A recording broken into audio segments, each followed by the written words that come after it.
नमस्कार साथियों, मैं जन्मेश्वर आपको समबुद्धि आईएएस के ऑनलाइन प्लेटफॉर्म पे स्वागत करता हूं। आज हम लोग जेटेट के लिए स्टार्ट करने वाले हैं हिंदी सब्जेक्ट, और आज का हमारा सब्जेक्ट है, टॉपिक है हिंदी भाषा का परिचय। ठीक है, तो जैसे कि मैंने लास्ट क्लास में बताया हुआ है कि हम लोग जब भी कोई सब्जेक्ट पढ़ते हैं, चाहे वो हिंदी हो, खोरठा हो, कोई भी लैंग्वेज, इंग्लिश हो, ठीक है ना, स्टार्टिंग हम लोग करते हैं भाषा परिचय से, है कि नहीं। इससे स्टार्ट करते हैं, भाषा परिचय से स्टार्ट करते हैं। रीजन इसका होता है कि हम उस भाषा के बारे में कुछ जानते ही नहीं है, उसका बैकग्राउंड हमें पता ही नहीं है ना, तो फिर हम आगे कैसे पढ़ाई कर सकते हैं। और आप लोग जेटेट का पढ़ाई कर रहे हो, जेटेट के प्रिपरेशन कर रहे हो, है कि नहीं। आगे चल के आप लोग स्टूडेंट्स को पढ़ाओगे, आप एक शिक्षक बनने वाले हो, है कि नहीं। तो आपको पहले जब तो भाषा का ज्ञान नहीं होगा पूर्ण तरीके से, फिर आप उस पर कमांड आपका नहीं होगा, है ना, फिर आप बच्चों को पढ़ाओगे कैसे, है ना। ये सबसे बड़ा रीजन हो जाता है। चलिए स्टार्ट करते हैं। विषय है हमारा हिंदी भाषा का परिचय। ठीक है,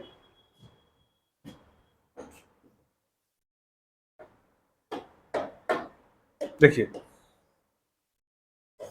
सब्जेक्ट क्या हमारा, हिंदी भाषा, हिंदी भाषा यानी हिंदी लैंग्वेज। ठीक है, बात करेंगे सबसे पहले हम इसकी परिभाषा की। ठीक है, देन आफ्टर हम लोग बात करेंगे भाषा का इतिहास, यानी कि जो हिंदी भाषा है, कौन सा भाषा है, हिंदी भाषा, हिंदी भाषा का इतिहास के बारे में हम लोग फिर बात करेंगे। ठीक है, उसके बाद भाषा के विभिन्न रूपों की बात करेंगे, यानी जो हमारा हिंदी भाषा है, हिंदी लैंग्वेज है कि नहीं, इसके कितने रूप है, अलग अलग रूप का बात करेंगे हम, विभिन्न रूपों का बात करेंगे। उसके बाद है द्वितीय भाषा के रूप में हिंदी। द्वितीय भाषा क्या होता है, द्वितीय भाषा सेकेंडरी लैंग्वेज, है कि नहीं। तो द्वितीय भाषा के रूप में हम लोग हिंदी, द्वितीय भाषा के रूप में हिंदी, इस टॉपिक पर भी हम लोग चर्चा करने वाले हैं। उसके बाद एट लास्ट में हम लोग देखेंगे केरल में हिंदी भाषा का स्थान। देखिए केरल क्या है, ये साउथ का स्टेट है कि नहीं, किसका है, साउथ इंडिया का, दक्षिण भारत का है। और हम लोग जानते हैं कि साउथ इंडिया का लैंग्वेज अलग होता है, उनका मातृभाषा अलग होता है। हम लोग झारखंड, बिहार, यूपी से बिलोंग करते हैं। बेसिकली हमारा जो रीजनल लैंग्वेज है, उसके अलावे सबसे ज़्यादा बोले जाने वाली भाषा हमारी हिंदी भाषा है। ऑफिशियल लैंग्वेज भी हमारा हिंदी ही होता है कि नहीं। साउथ लैंग्वेज में, साउथ की बात अगर हम करें, साउथ स्टेट्स की, ठीक है ना, इसकी बात करें साउथ स्टेट्स की, यानी कि दक्षिण भारत के राज्यों की, तो वहाँ उनकी अलग राजभाषा चलती है कि नहीं, अलग मातृभाषा चलती है, जैसे कि तमिल, कन्नड़, है कि नहीं, और भी जो भी है, तेलुगु, ये सब। ठीक है, तो केरल में हिंदी भाषा का क्या स्थान है, उस पर भी हम लोग चर्चा करने वाले हैं। ठीक है ना, तो आगे बढ़े हम लोग, चलिए आगे बढ़ते हैं। सबसे पहले देखते हैं भाषा की परिभाषा। किसकी परिभाषा, भाषा की परिभाषा। देखिएगा, भाषा जो शब्द है, ठीक है, ये कहां से बना है, ये भाष धातु से बना है। किससे बना है, भाष धातु से बना है। किससे बना है, भाष धातु से बना है। धातु समझते हैं आप लोग, धातु रूप क्या होता है,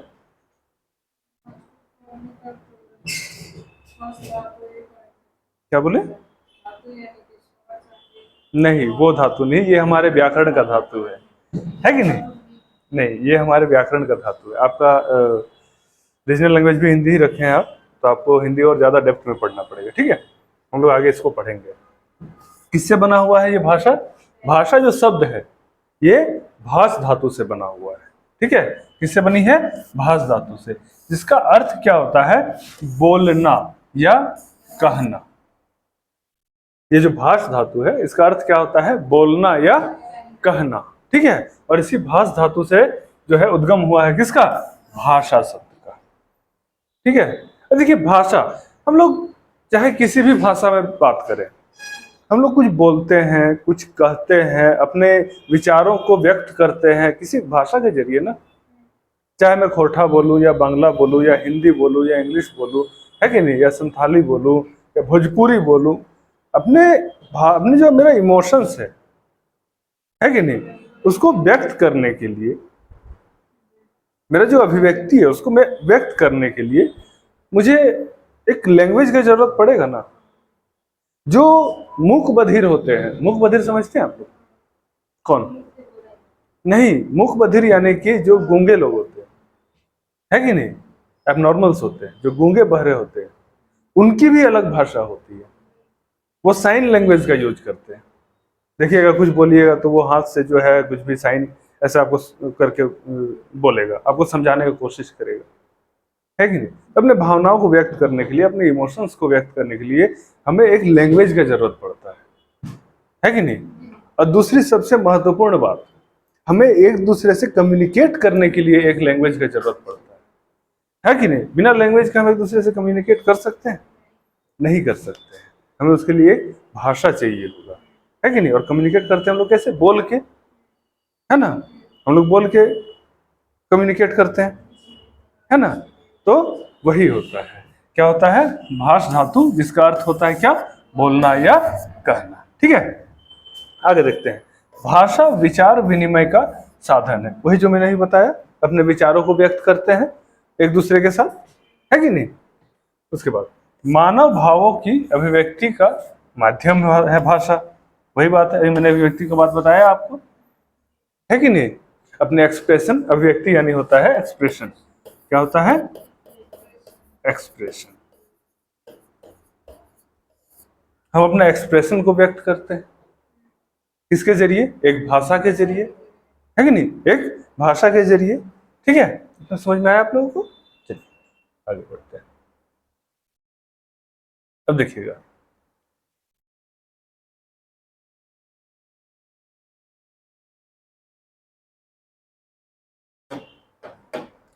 भाषा उच्चारण अवयवों से उच्चारित यादृच्छिक, ठीक है, ध्वनि प्रतीकों की वह व्यवस्था है जिनके द्वारा, क्या है? जिनके द्वारा एक समाज के लोग आपस में भाव और विचारों का आदान प्रदान करते। देखिए किसका बात कर रहा है? एक समाज का, है कि नहीं। देखिए हमारे भारत में अलग अलग समाज है कि नहीं। अलग अलग समाज कहने का तात्पर्य मेरा ये है कि अलग अलग कास्ट के लोग रहते हैं, अलग अलग भाषा बोलने वाले लोग रहते हैं। अगर भारत की बात करें तो हर 30 से 40 किलोमीटर का रेडियस जैसे हम लोग क्रॉस करते हैं, है कि नहीं। 30 से 40 किलोमीटर का हम लोग जैसे डिस्टेंस क्रॉस करते हैं, उसके बाद क्या होता है कि हमारा एक संस्कृति चेंज हो जाता है, एक कल्चर चेंज होता है, एक लैंग्वेज चेंज होता है। अभी जैसे हम लोग अभी धनबाद के शहरी क्षेत्र में, यहाँ का लैंग्वेज अलग है। इधर बेसिकली हिंदी बोला जाता है। अब यहाँ से जैसे अगर हम किसी ग्रामीण क्षेत्र में जाएंगे, वहां पर आपको खोटा देखने को मिलेगा, कुछ क्षेत्र में आपको कुड़माली देखने को मिलेगा, कहीं कहीं आपको बंगला देखने को मिल जाएगा, है कि नहीं। अगर हम राजगंज वाले एरिया में चल जाए तो उधर सब खोटा भाषी रहते हैं, है कि नहीं। थोड़ा सा आगे अगर हम इधर हाईवे पकड़ के आगे बढ़ जाए तो हमें बंगाल मिल जाएगा, आसनसोल बॉर्डर हम लोग घुस जाएंगे, है कि नहीं, बंगाल बॉर्डर हम लोग घुस जाएंगे। तो वहां पर क्या होगा कि फिर हमें बंगला कल्चर मिल जाएगा, हमें बंगाली कल्चर देखने को मिल जाएगा, है कि नहीं। तो अगर हम 30 से 40 किलोमीटर मोटा मोटी मानते हैं, 40 किलोमीटर मैक्सिमम 50 मानते हैं, इतना जैसे ही आप रेडियस क्रॉस किए, डिस्टेंस क्रॉस किए, आपको एक नया कल्चर देखने को मिल जाता है। कुछ कुछ जगह तो उससे पहले भी स्टार्ट हो जाता है नया नया कल्चर, है कि नहीं। तो भाषा क्या है? किसी एक समाज के लोगों को आपस में भाव और विचारों का आदान प्रदान करते हैं। अब एक बात बताइए, क्या अभी अगर हम बात करें साउथ के लैंग्वेज की, ठीक है, तो क्या हम लोग साउथ का लैंग्वेज जानते हैं? नहीं जानते। हमें साउथ का लैंग्वेज नहीं आता है। हाँ, हमें झारखंड, बिहार, बंगाल का रीजनल लैंग्वेज हम समझ लेते हैं, कुछ कुछ बोल भी लेते हैं, है कि नहीं।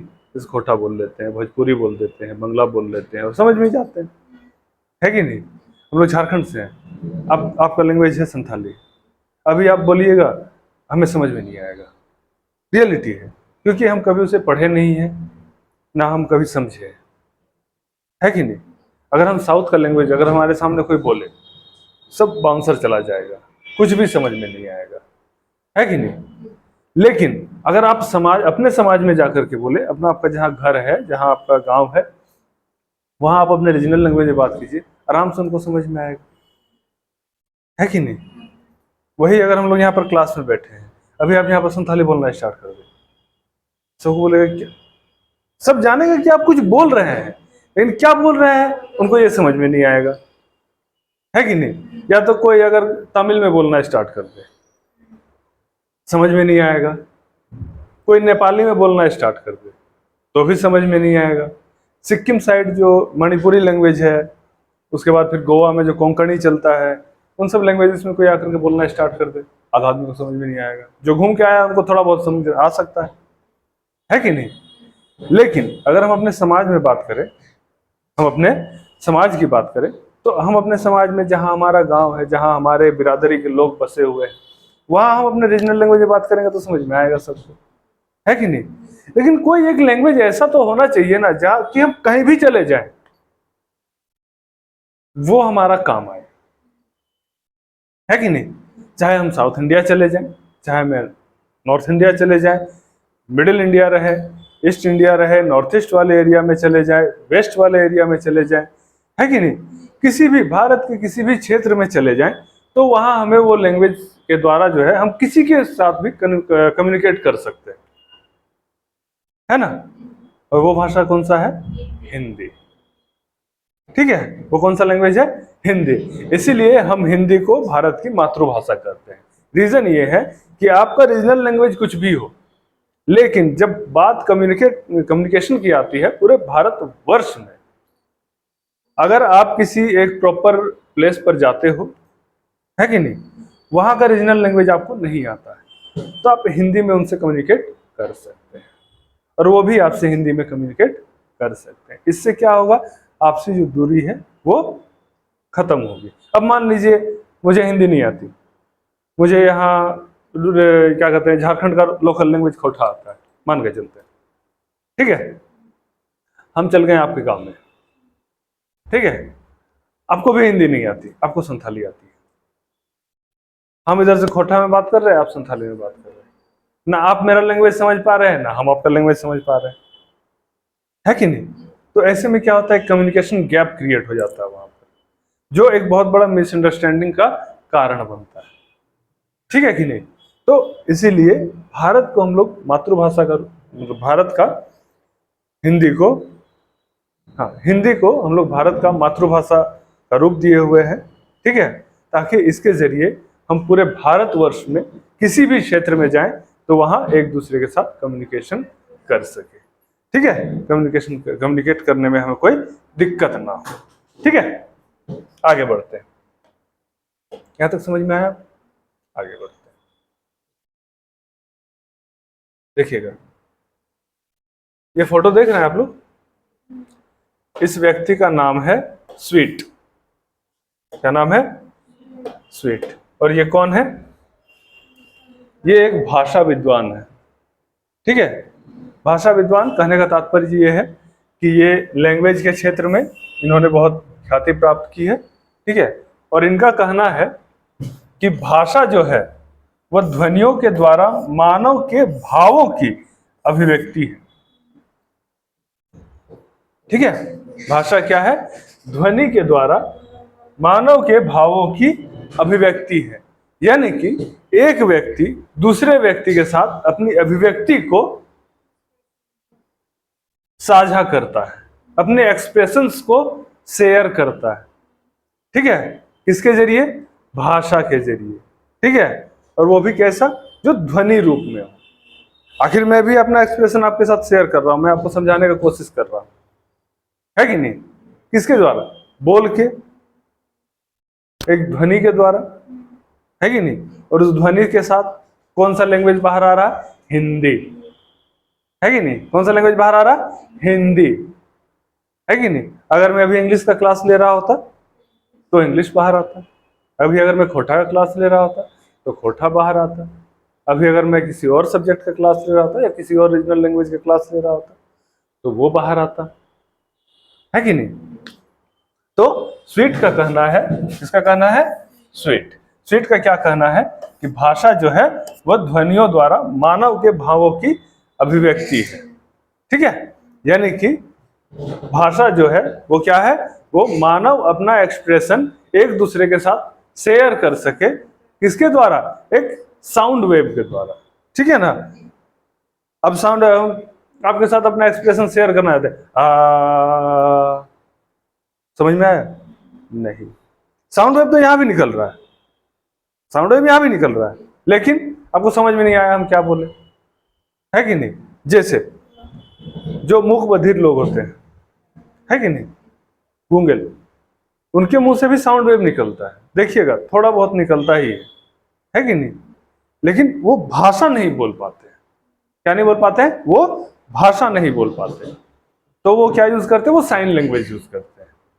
ठीक है, और जो नॉर्मल लोग हैं, ठीक है ना, मेरे आपके जैसे, वो क्या करते हैं, हम लोग क्या करते हैं, भाषा का प्रयोग करते हैं। ठीक है, एक दूसरे से कम्युनिकेट करने के लिए। सिर्फ ध्वनि साउंड प्रोड्यूस करना ही नहीं होता है, उसके लिए एक लैंग्वेज चाहिए कम्युनिकेट करने के लिए। ठीक है, समझ में आया? आगे बढ़ते हैं।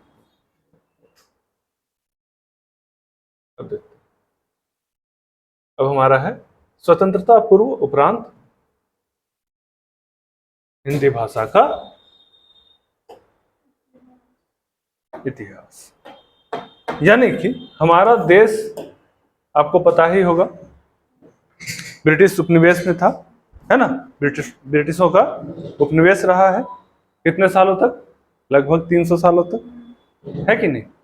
तो हिंदी भाषा जो है उसको हम देखेंगे कि हमारा देश जब आजाद हुआ, कब आजाद हुआ था, 1947 में, 15 अगस्त अभी आने ही वाला है, 15 अगस्त 1947 से पहले और उसके बाद। ठीक है, हिंदी भाषा का क्या रोल रहा है, क्या महत्व रहा है, क्या स्थान रहा है, और कैसे हिंदी भाषा पहले ज्यादा महत्वपूर्ण था हमारे लिए, जो कि पाश्चात्य संस्कृति के आने के बाद हिंदी भाषा का महत्व अब धीरे धीरे घटता जा रहा है।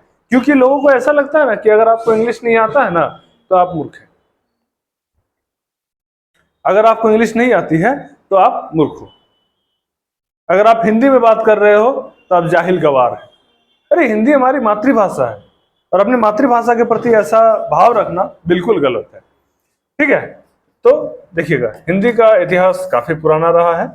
आज से करीबन 800 वर्ष पहले हिंदी का प्रयोग राज्य प्रशासन के कार्यों के लिए किया जाता था। किसके लिए किया जाता था? राज्य प्रशासन। राज्य प्रशासन समझते हैं आप लोग? राज्य प्रशासन क्या होता है?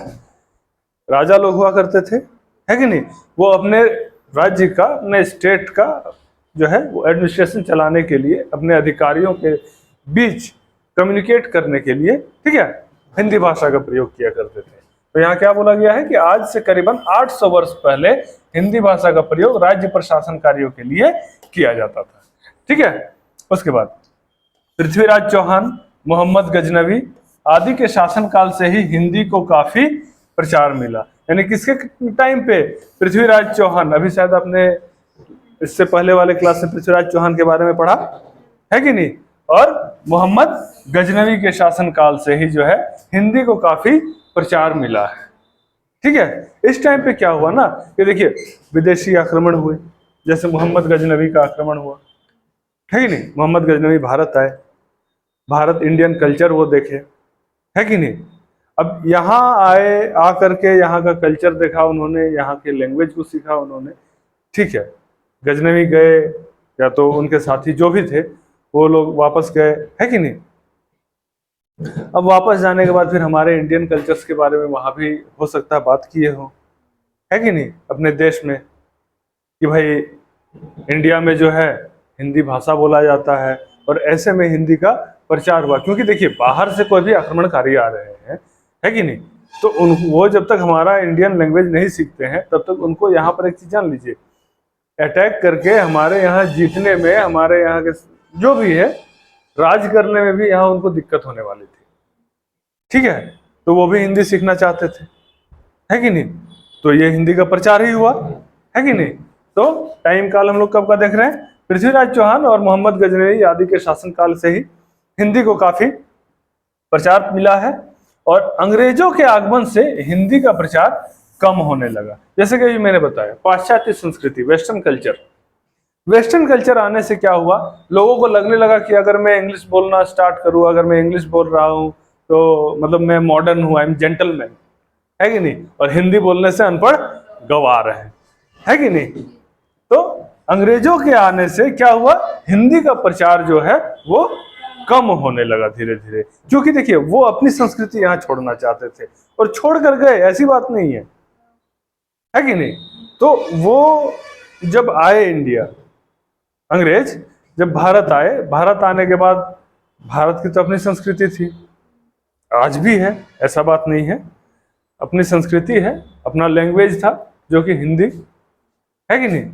अब वो आए, आकर के उनके साथ मिशनरीज भी आए कुछ समय बाद, ईसाई मिशनरीज, और वो जो है ईसाई धर्म पर का प्रचार प्रसार करना स्टार्ट करते हैं।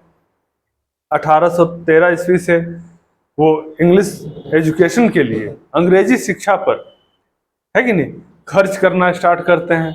1813 1833 का अगर आप एक्ट पढ़े तो उसमें आपको देखने को मिलेगा, है कि।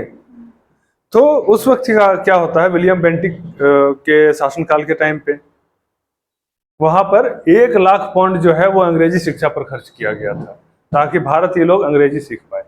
और वहां से जो अंग्रेजी का प्रचलन हुआ, तो फिर हिंदी का प्रचलन धीरे धीरे कम होता चला गया, ठीक है। उसके बाद अंग्रेजों ने अंग्रेजी को अधिक महत्व दिया, गांधी जैसे नेताओं ने इसका विरोध किया, जैसे जो भी महात्मा गांधी हो गए और जो भी राष्ट्रवादी नेता थे, उन्होंने अंग्रेजी शिक्षा का विरोध किया, ठीक है, और हिंदी को आगे बढ़ाने के लिए बहुत प्रयत्न किया। परंतु लोग, देखिए आदमी कितना ही किसी को समझा क्यों ना ले, है कि नहीं, जब तक खुद में समझ ना होगी ना, तब तक किसी को भी समझाना मुश्किल होता है। हम आपको कितना भी समझा लें कि नहीं आप इंग्लिश मत बोलिए, आप हिंदी में बात कीजिए, हिंदी में बात कीजिए, लेकिन जब तक आपको खुद में समझ नहीं आएगी ना कि नहीं हिंदी हमारी मातृभाषा है, हमें अपनी मातृभाषा को आगे बढ़ाना है, तब तक ये चीज हो नहीं सकता है, ठीक है। क्योंकि हमारे दिमाग में बस एक ही चीज बसा हुआ है, अगर हमें इंग्लिश नहीं आती है तो हम मूर्ख हैं, हम अनपढ़ गंवार हैं, देहाती हैं। सिंपल सी बात है, देहाती बोला जाता है जो इंग्लिश नहीं बोल पाते हैं, जो हिंदी में बात करते हैं। आप अगर इंग्लिश में बात करते हैं तो आप जेंटलमैन हैं, आप स्टड है कि नहीं। उसके बाद देखते हैं, हिंदी को सर्वप्रथम राष्ट्रभाषा के रूप में विख्यात मराठी विद्वान श्री पैठ ने किया। किसने किया? श्री पैठ ने अपनी पुस्तक राष्ट्रभाषा में घोषित किया था। देखिएगा, मराठी विद्वान श्री पैठ कौन है? श्री पैठ, श्री पैठ नामक एक मराठी विद्वान थे। उन्होंने अपनी पुस्तक राष्ट्रभाषा, इन्होंने एक पुस्तक लिखी। कौन सी पुस्तक लिखी? राष्ट्रभाषा। कौन सी पुस्तक लिखी? राष्ट्रभाषा।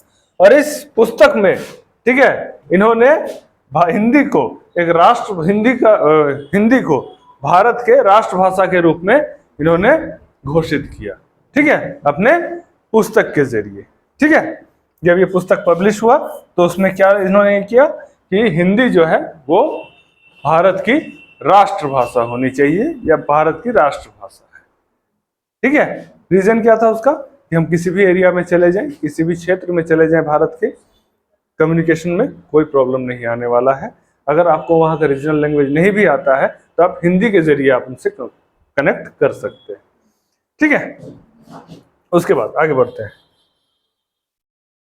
हिंदी भाषा विद्वानों को भी सहयोग हिंदी भाषा के विकास में रहा, यानी कि जो अहिंदी भाषा के, यानी कि जो हिंदी भाषा के विद्वान नहीं भी थे, यानी जो रीजनल लैंग्वेज के जो भी साहित्यकार थे, वो भी हिंदी को आगे बढ़ाने का बहुत प्रयत्न किए हैं। एक समय पे वो भी हिंदी भाषा को आगे बढ़ाना चाहे हैं।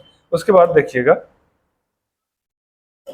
यहाँ पर आप लोग राजा राम मोहन राय, सुभाष चंद्र बोस, गुजरात के दयानंद सरस्वती, बाल गंगाधर तिलक, तमिलनाडु के राष्ट्र कवि सुब्रमण्यम भारती आदि ने हिंदी के पक्ष में अपनी आवाज बुलंद की, ठीक है। इन सब लोगों का नाम सुना आप लोगों ने?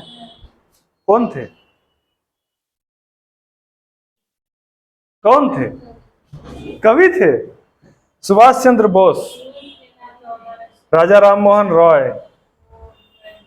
है कि नहीं, दयानंद सरस्वती, बाल गंगाधर तिलक, तमिलनाडु के राष्ट्रकवि सुब्रमण्यम भारती, ये हमारे भारत को आजाद कराने के लिए एक कुछ स्वतंत्रता सेनानी थे, कुछ क्रांतिकारी थे, कुछ कवि थे, है कि नहीं, कुछ राष्ट्रवादी नेता थे, है कि नहीं। सुब्रमण्यम भारती वो राष्ट्र कवि थे, ठीक है, वो कहां से थे, तमिलनाडु के थे, ठीक है। तो इन्होंने भी हिंदी को लेकर के अपनी आवाजें बुलंद की। आवाजें बुलंद की मतलब इन्होंने हिंदी को आगे बढ़ाने का कार्य किया, लोगों को समझाने का कार्य किया, ठीक है, कि भैया हिंदी में, हिंदी जो है वो हमारी राष्ट्रभाषा है, हिंदी को आप छोड़े ना, हिंदी को आगे बढ़ाएं, है कि नहीं। चलिए आगे बढ़ते हैं।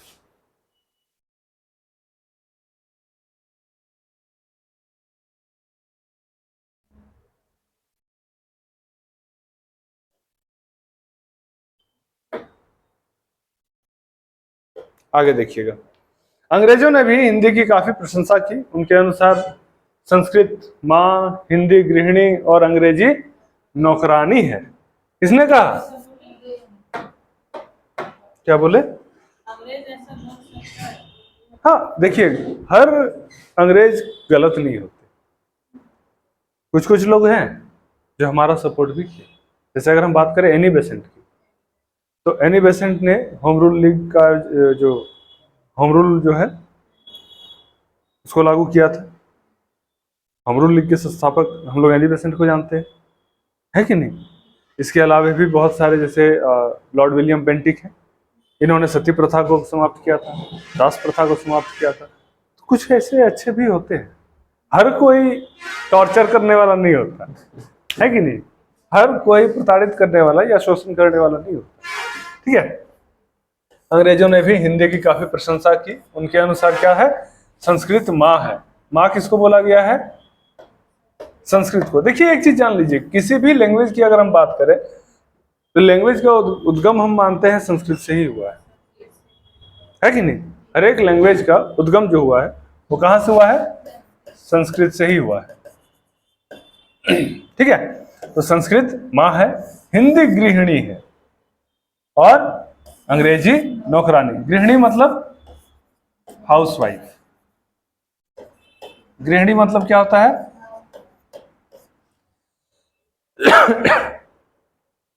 हाउसवाइफ है, और अंग्रेजी क्या है, नौकरानी है।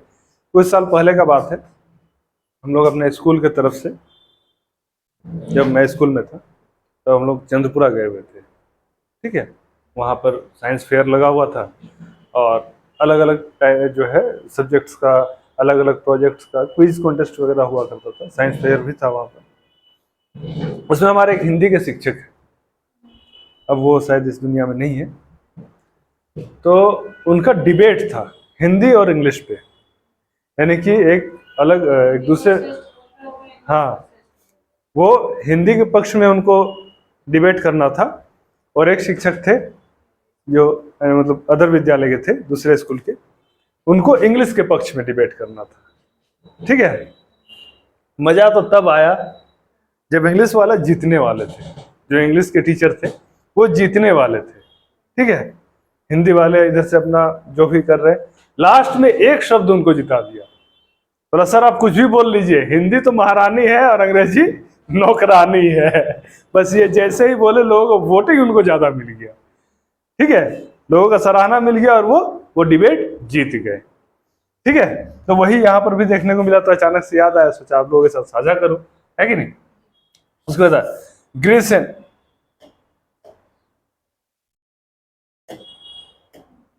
उन्हें ग्रेसन, ग्रेसन के अनुसार भारत की सच्ची आत्मा का ज्ञान हिंदी के द्वारा ही हो सकता है। सही बात है, रियलिटी है। अगर आप किसी क्षेत्र में या किसी कंट्री में जाते हो तो वहां के बारे में अगर आपको रियलिटी जानना है, वहां का अगर आपको सच्चा ज्ञान हासिल करना है, तो आपको वहां के राष्ट्रभाषा में ही आपको मिल सकती है, वहां के राष्ट्रभाषा में ही मिल सकती है। और हमारे हिंदी में अगर आप देखें, जो शुद्ध हिंदी है हमारा, तो इतना अच्छा लैंग्वेज है, इतना सभ्य लैंग्वेज है कि मतलब क्या ही बोले। आप देखे होंगे पुराने लॉकडाउन में ही देख लीजिए, रामायण कितना चला, महाभारत कितना चला, अब वो हिंदी सुन लीजिए ना, लगता कि कोई एकदम महापुरुष बोल रहा है, कितना, अगर कोई किसी को डांट भी रहा है तो भी सुन के अच्छा लग रहा है कि नहीं? एकदम मीठी वाणी, सही बात है, मीठी वाणी है हिंदी हमारी। ठीक है, उसके बाद स्वतंत्रता प्राप्ति के बाद हिंदी की ख्याति सीमाएं भेद गई और हिंदी आज विश्व की सबसे बड़ी संख्या में बोले जाने वाली और समझने वालों की भाषा बन चुकी है। ठीक है, हिंदी कौन सी भाषा बन चुकी है? यानी कि अभी सबसे बड़ी संख्या में बोले जाने वाली और समझने वाली भाषा कौन सी बन चुकी है? हिंदी। ठीक है, उसके बाद चीनी भाषा को दूसरा और अंग्रेजी को तीसरा स्थान प्राप्त है। यानी कि वर्ल्ड में सबसे ज्यादा बोले जाने वाली और समझने वाली भाषा कौन सी हो गई? फर्स्ट में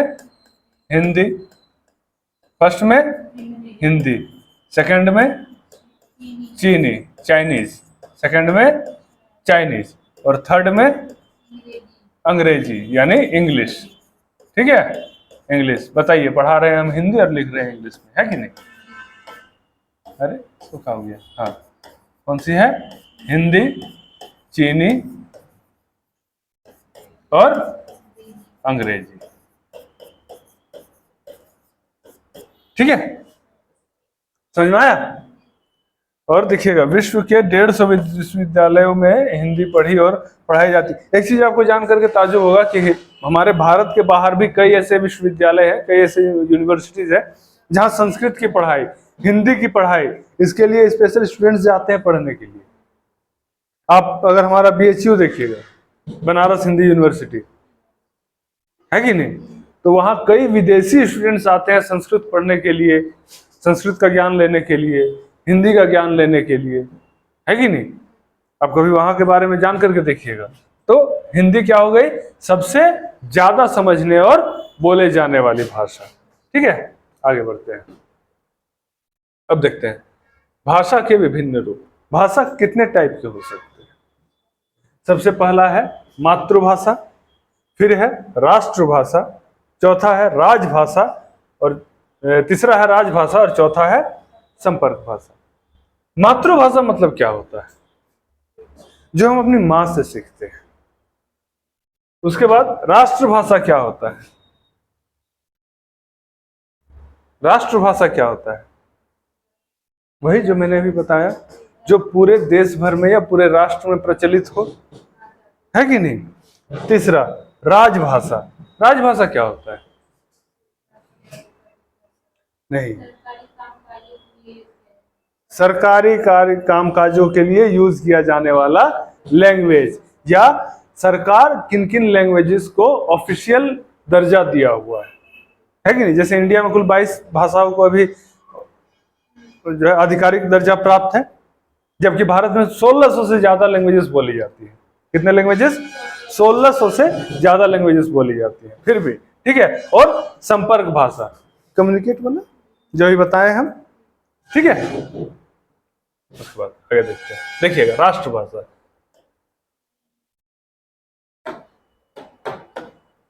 राष्ट्रभाषा क्या है? वह भाषा जो समग्र राष्ट्र के लिए संपर्क स्थापित करने का कार्य करता है। क्या करता है? समग्र राष्ट्र के लिए, पूरे देश भर के लिए संपर्क यानी कम्युनिकेट। ठीक है, कनेक्ट करने के लिए, एक दूसरे को कम्युनिकेट करने के लिए जो है कार्य करता है, वो कौन भाषा होता है? राष्ट्रभाषा। दूसरा, आज राष्ट्रभाषा के रूप में खड़ी बोली हिंदी को यह गौरवपूर्ण पद प्राप्त है। खड़ी बोली मतलब समझ में आता है? नहीं बुझाता है। एक बात बताइएगा, हमारे झारखंड बिहार का हिंदी थोड़ा अलग किस्म का है। अगर आप मुंबई साइड चले जाओगे, वहां का हिंदी अलग है। अगर आप दिल्ली चले जाओगे, वहां का हिंदी आपको अलग देखने को मिलेगा। यानी कि है हिंदी ही, लेकिन थोड़ा सा एक्सेंट अलग मिल जाएगा आपको बोलने का। जैसे हम लोग बोलते हैं हम करके बात करते हैं, है कि नहीं? हम यहाँ जा रहे हैं, हम वहां जा रहे हैं। अगर आप Delhi side, Delhi NCR side चले, मैं जा रहा हूँ, मैं खाऊंगा, है कि नहीं? आपको ये वाला एक्सेंट देखने को मिलेगा। हरियाणा साइड अगर आप चल जाते हो, वहां का एक्सेंट आपको अलग देखने को मिल जाती है, लेकिन हिंदी यूज सभी करते हैं। भले ही सबका एक्सेंट अलग हो, है कि नहीं, हिंदी का प्रयोग सब करते हैं। ठीक है, उसके बाद क्या है, इसका प्रयोग राजकीय कार्यों तथा सार्वजनिक कार्यों के लिए किया जाता है। किसके लिए किया जाता है? राजकीय कार्य। राजकीय कार्य मतलब सरकारी कामों के लिए, ठीक है, और सार्वजनिक कार्यों के लिए, पब्लिक वर्क के लिए किया जाता है। ठीक है, चलिए आगे बढ़े, समझ में आए। भारत में हिंदी को राष्ट्रभाषा का पद प्राप्त है। कौन सा पद प्राप्त है? राष्ट्रभाषा का। अभी हम बताएं सर्वप्रथम किसने किया था? बुक का नाम क्या था? तुरंत भूल गए? उनकी बुक का ही नाम था राष्ट्रभाषा जी, है कि नहीं? क्या था? राष्ट्रभाषा। उसी में पहली बार जो है हिंदी को राष्ट्रभाषा जो है घोषित किया गया था। ठीक है, क्या है? भारत में हिंदी को राष्ट्रभाषा का पद प्राप्त है। उसके बाद भारत को स्वतंत्रता प्राप्त करने में हिंदी का महत्वपूर्ण योगदान रहा। सही बात है। रीजन क्या था? अंग्रेजों को हिंदी आती नहीं थी। हमारे स्वतंत्रता सेनानी जो अपना मैसेज भेजने का काम करते थे वो हिंदी या संस्कृत में किया करते थे ताकि उनको समझ में ना आए, है कि नहीं? तो हिंदी का बहुत ही अहम योगदान रहा हमारे भारत की स्वतंत्रता में। उसके बाद देश को एक सूत्र में बांधने के लिए सतर्क रहा। वही हम अभी जो बोले, एक सूत्र में बांधने का, कि आप किसी भी राज्य में चले जाओ, किसी भी क्षेत्र में चले जाओ, अगर आप वहाँ का लोकल लैंग्वेज नहीं जानते हैं तो आप हर किसी के साथ हिंदी में कनेक्ट कर सकते हैं, हिंदी में कम्युनिकेट कर सकते हैं, है कि नहीं? उसके बाद देखते हैं, राष्ट्रपिता ने इसे भारत माता की चमचमाती बिंदी कहा। राष्ट्रपिता कौन? महात्मा गांधी। कौन? महात्मा गांधी। यानी कि महात्मा गांधी जी ने हिंदी को क्या बोला है? भारत माता की चमचमाती हुई बिंदी। आप लोग बिंदी लगाते हैं ना महिला लोग, है कि नहीं? तो वही भारत माता की बिंदी बताया है। किसको? हिंदी को। ठीक है, आगे बढ़ते हैं। जानते हैं इनको? सरदार वल्लभ भाई पटेल। कौन थे ये? देश के प्रथम गृह मंत्री, है ना? अब है गृह मंत्री, हाँ, है ना? तो कंफ्यूज क्यों होते हैं? नहीं नहीं, गृह मंत्री, होम मिनिस्टर। ठीक है, सरदार वल्लभ भाई पटेल के अनुसार राष्ट्रभाषा जो है हिंदी, वो किसी व्यक्ति या प्रांत की संपत्ति नहीं है, बल्कि उस पर देश का अधिकार है। किसका अधिकार है? पूरे देश का अधिकार है। यानी कि इसे कोई नहीं कह सकता कि हिंदी सिर्फ मेरी भाषा है। ठीक है, हिंदी मेरी भाषा है, बल्कि हिंदी पर पूरे भारत वर्ष का क्या है? पूरे भारत वर्ष का अधिकार है। भारत वर्ष समझते हैं? पूरे देश का अधिकार है। ठीक है, ये कथन किसका है? सरदार वल्लभ भाई पटेल का। ठीक है, आगे बढ़े।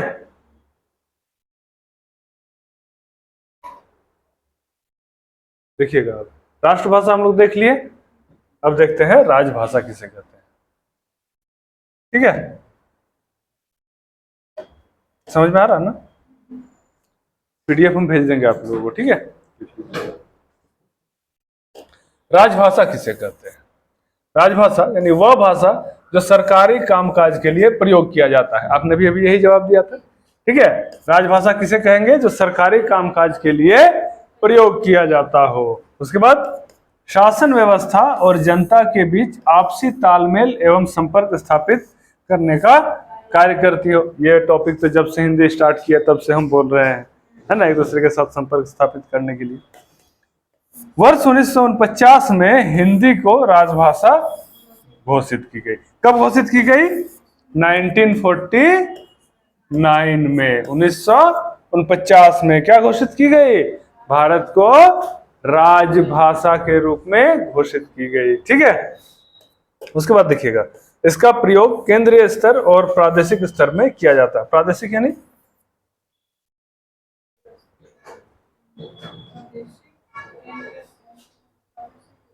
है?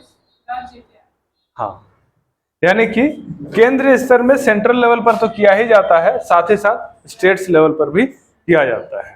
ठीक है, जैसे कि अगर आप बात करें वेस्ट बंगाल, वेस्ट बंगाल में सारा काम ऑफिशियल बांग्ला में होता है, लेकिन एक डिपार्टमेंट ऐसा है जो हिंदी में होता है, सीआईएसएफ।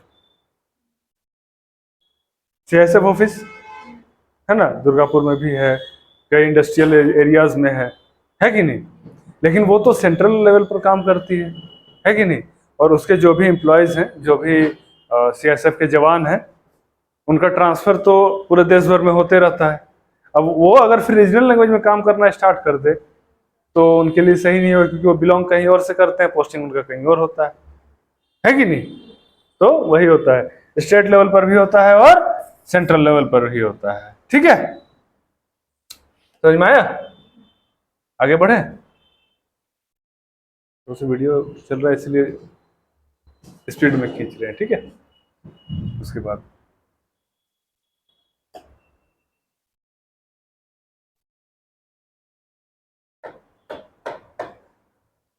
स्वतंत्रता के बाद अनुच्छेद 343 का एक, अनुच्छेद कौन सा याद रखिएगा, 343 का एक के अनुसार हिंदी को संघ की राजभाषा मान लिया गया है, लेकिन उसे पूर्ण रूप में लघु करने के लिए 15 वर्ष की अवधि रखी गई। क्या की गई? 15 वर्ष की अवधि रखी गई। और कब माना गया? स्वतंत्रता के बाद संविधान के अनुच्छेद 343 के अनुसार। कौन सा? 343 के एक, ठीक है, के अनुसार हिंदी को क्या माना गया? संघ की राजभाषा मान लिया गया। ठीक है, आगे बढ़े। उसके बाद देखिएगा, राजभाषा के रूप में हिंदी का प्रयोग विभिन्न मंत्रालयों, सरकारी दफ्तरों, बैंकों, न्यायालयों में किया जाता है। अब जानते हैं जैसे हिंदी जो है इसका उपयोग कहाँ कहाँ किया जाता है? सरकारी ऑफिसेस हो गया, कोर्ट हो गया, है कि नहीं, मिनिस्ट्रीज हो गया, है कि नहीं, हर जगह किसका यूज किया जाता है? हिंदी का यूज किया जाता है। रीजन वही है, सभी को समझ में आना चाहिए, है कि नहीं। उसके बाद भूतपूर्व प्रधानमंत्री राजीव गांधी का कहना था, राजीव गांधी का नाम सुना आप लोगों ने? कौन है? राहुल गांधी के पिताजी। ठीक है, तो राहुल गांधी के पिताजी यानी भूतपूर्व प्रधानमंत्री राजीव गांधी जी का कहना था कि भारत में बहुत सी भाषाएं बोली जाती हैं, लेकिन हिंदी को सबसे अधिक और ज्यादा समझते हैं लोग और बोलते हैं, इसलिए हिंदी को राजभाषा के रूप में चुना गया है। यानी कि उनका कहना क्या था कि भारत में हिंदी को राजभाषा के रूप में क्यों चुना गया है कि नहीं? भारत में हिंदी को राजभाषा के रूप में चुना जाने के पीछे रीजन क्या है कि सबसे अधिक और ज्यादा लोग बोलते हैं और समझते हैं। ठीक है, इसीलिए हिंदी को राजभाषा के रूप में चुना गया है। और यह कथन किनका है? किनका का है? राजीव गांधी का। ठीक है, किनका है? राजीव गांधी का। ठीक है, राजीव गांधी जी कौन थे? हमारे भूतपूर्व प्रधानमंत्री, एक्स प्राइम मिनिस्टर। ठीक है, चलिए अब देखते हैं मातृभाषा।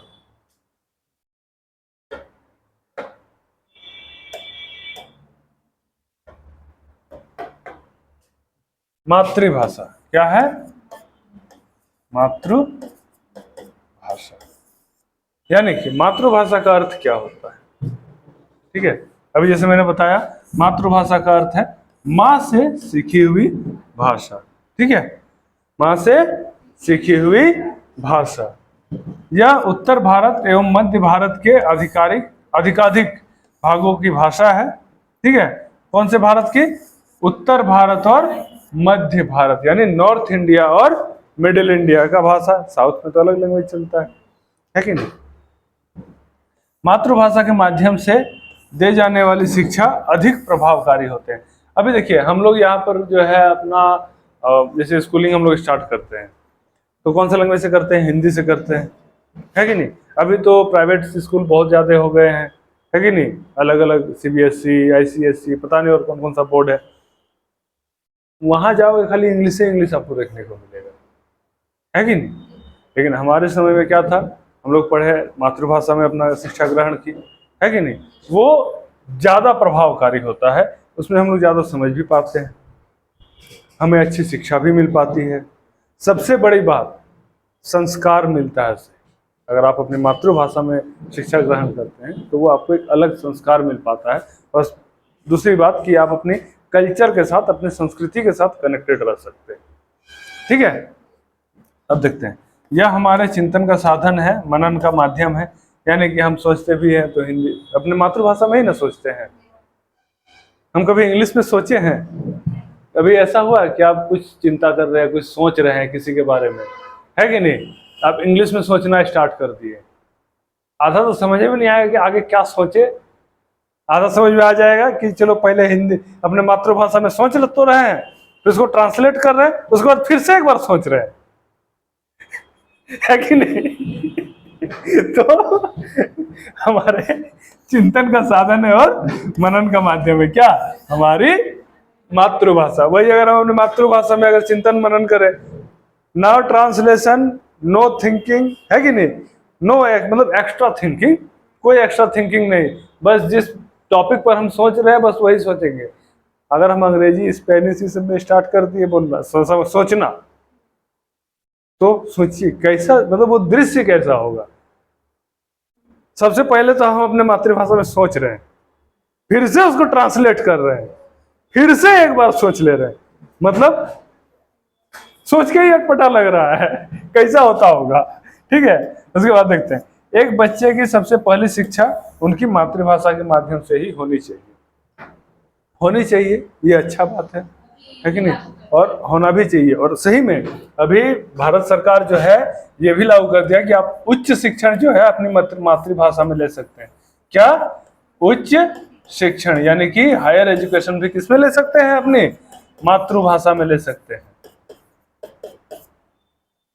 ठीक है, चलिए समझ में आया, यहाँ तक आगे बढ़े, देखिएगा।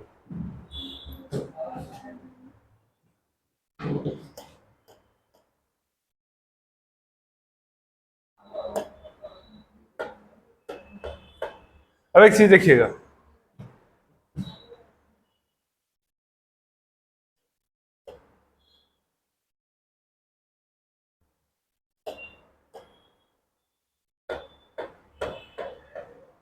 देखिएगा, ये जो रेड वाला पोर्शन देख रहे हैं ना आप, ये क्या है, हमारा भारत का मानचित्र है। ये जो रेड वाला पोर्शन आप देख रहे हैं, ठीक है, कौन सा पोर्शन, रेड वाला, ये हिंदी बेल्ट है। क्या है,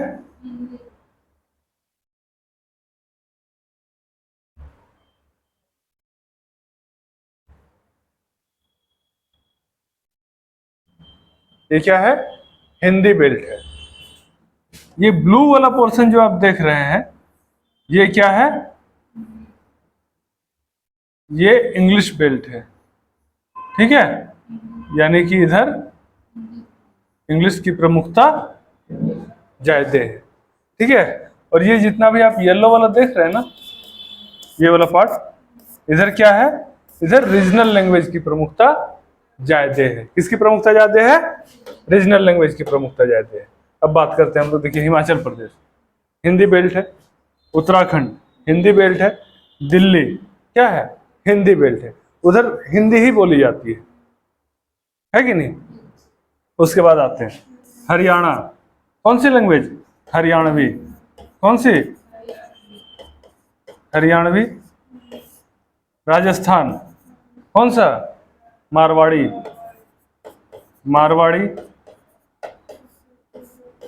या राजस्थानी जिसको हम लोग बोलते हैं, है कि नहीं। उत्तर प्रदेश, उत्तर प्रदेश में मोस्टली आपको भोजपुरी देखने को मिल जाएगा, भोजपुरी ज़्यादा बोली जाती है वहाँ पर, है कि नहीं। मध्य प्रदेश, बुंदेलखंडी का यहाँ पर ज़्यादा भी है, कौन सा लैंग्वेज, बुंदेलखंडी। ठीक है, छत्तीसगढ़ में छत्तीसगढ़ी, है कि नहीं, संबलपुरी भी यहाँ पर चलती है।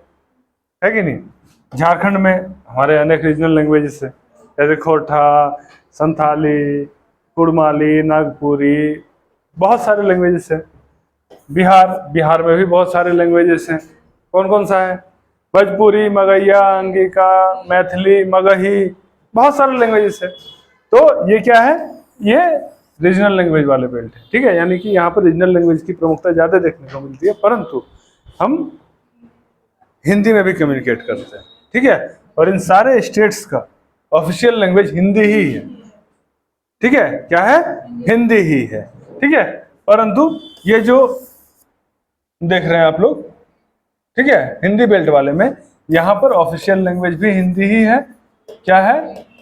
ऑफिशियल लैंग्वेज भी हिंदी है और बोली भी जाती है हिंदी ही। क्या जाती है? बोली भी जाती है हिंदी ही, ठीक है। समझ में आया?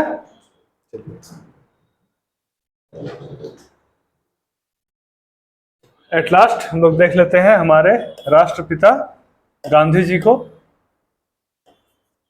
हमारे राष्ट्रपिता, राष्ट्रपति लिखा गया ना, ये कौन है? हमारे राष्ट्रपिता महात्मा गांधी जी, ठीक है। इनका एक कथन है, इसके ये क्या कहते हैं कि मनुष्य के मानसिक विकास के लिए, इसके लिए मनुष्य के मानसिक विकास के लिए मातृभाषा उतनी ही आवश्यकता है जितना कि एक बच्चे के शारीरिक विकास के लिए माता का दूध। यानी कि एक बच्चे के मानसिक विकास के लिए उनका मातृभाषा जो है उतना ही आवश्यक है जितना कि एक जो है बच्चे के लिए उनकी माता का दूध होता है, ठीक है। उसके मानसिक विकास के लिए उसके ऊपर मातृभाषा के अतिरिक्त कोई दूसरी भाषा लादना मैं मातृभाषा के विरुद्ध पाप समझता हूँ। सही बात है। एक जो बच्चा है अभी नया नया मान लीजिए स्कूल जाना स्टार्ट किया है, वो अपनी मातृभाषा में पढ़े, है कि नहीं? मातृभाषा में पढ़े। अब घर में जो शिक्षण दी जाती है वो हमें लगभग मातृभाषा में ही दी जाती है। अभी के मदर फादर जो अभी के माता पिता मॉडर्न हो गए, हमारे टाइम के नहीं थे उतने मॉडर्न, है ना। हमारे माता पिता हमें बस अपने रीजनल लैंग्वेज में ही शिक्षण दिए थे जो घर में थे, है कि नहीं। घर में हमें पढ़ाया जाता था। फिर उसके बाद हम हिंदी स्कूल गए, स्कूल में हम हिंदी पढ़ना स्टार्ट किए।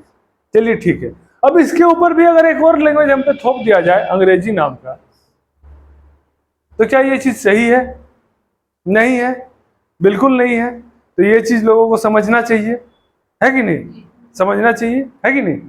तो चलिए, यही था आज का टॉपिक। आशा करता हूं आप लोगों को समझ में आया होगा। आज बस हिंदी भाषा का परिचय था। अगला टॉपिक हमारा होगा जो मेन हम लोग व्याकरण पर उतरेंगे, फिर हम संज्ञा सर्वनाम से स्टार्ट करेंगे, ठीक है।